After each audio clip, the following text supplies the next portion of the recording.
Alright guys, and welcome back to round 2 of the Game Replays Weekday Sunday Tournament, where teams fight it out every Sunday in order to get those top seeded spots, in order to get points towards the final tournament, which I believe is in 2 weeks, for a $1,000 prize.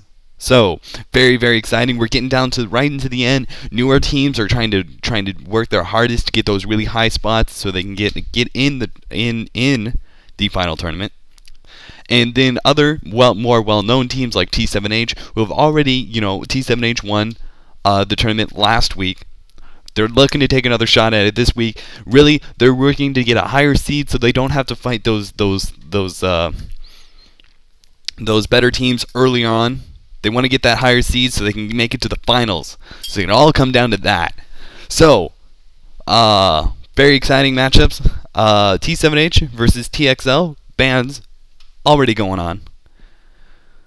Starting out, we got T7H banning Kronos and then Blacksmith. Oh, so actually, very typical bans. But we actually saw this last game, which I lost the feed for, so you guys don't get to see round 1 with T7H.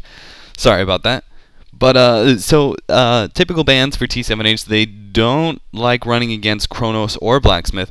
Blacksmith is pretty typical because they like to run those push strats with squishier heroes, and Blacksmith just cleans up on those. If he gets a multicast, they're done for. Behemoth, another very good turtling hero. Of course, you can't push too well against a Behemoth. You have to be so wary of that blink-in epicenter that just does so much damage. Can absolutely destroy teams if placed correctly. Anyway, so TXL banning Slither and Jeraziah. So Jeraziah, a little iffy. You don't typically see him in games, but I don't know. TXL might feel that they don't want a Jeraziah against them. They might be attempting to do a lot of physical damage somewhere in the lineup. I don't know. Maybe they're afraid of his ulti.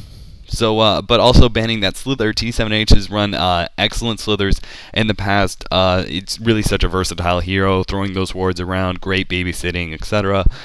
So, and then banning a Curse, typically all around well known for being pretty overpowered with those heals. Typically first pick for first ban. So, T7H again opening up with Hellbringer.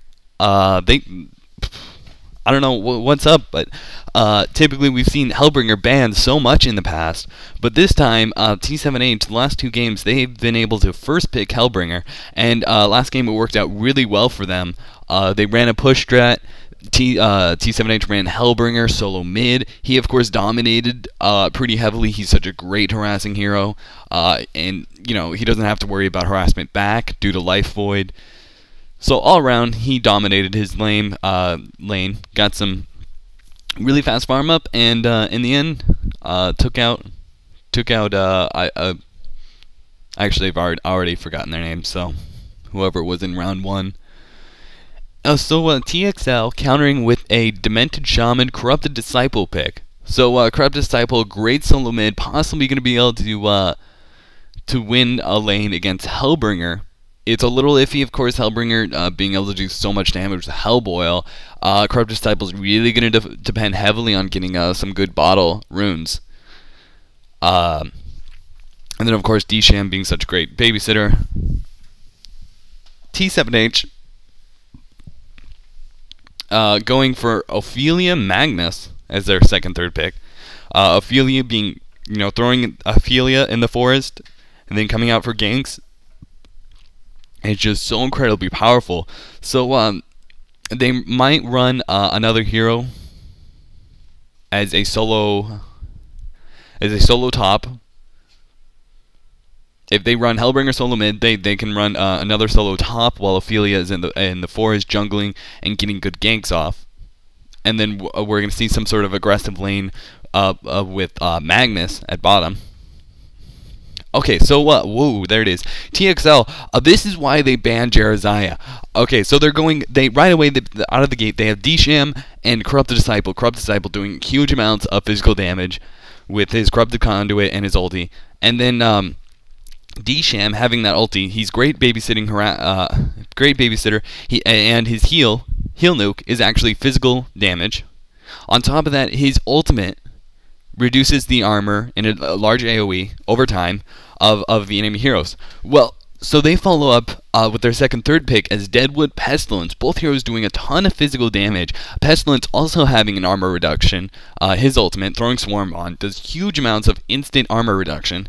And then Deadwood doing just massive amounts of physical damage. So they're really trying to work up for a physical damage strat against T7H. And oh, there it is. Fifth pick, Andro.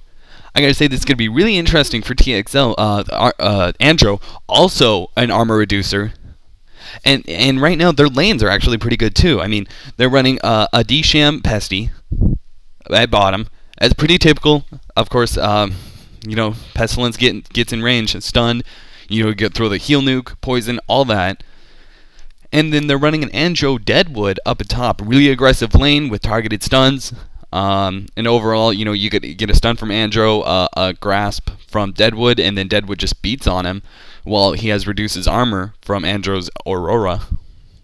And they're going to be doing a ton amount of damage. And then Corrupt Disciple is solo mid, you know, running around, getting ganks off, picking up bottle runes, farming up as much team as possible. So I gotta say,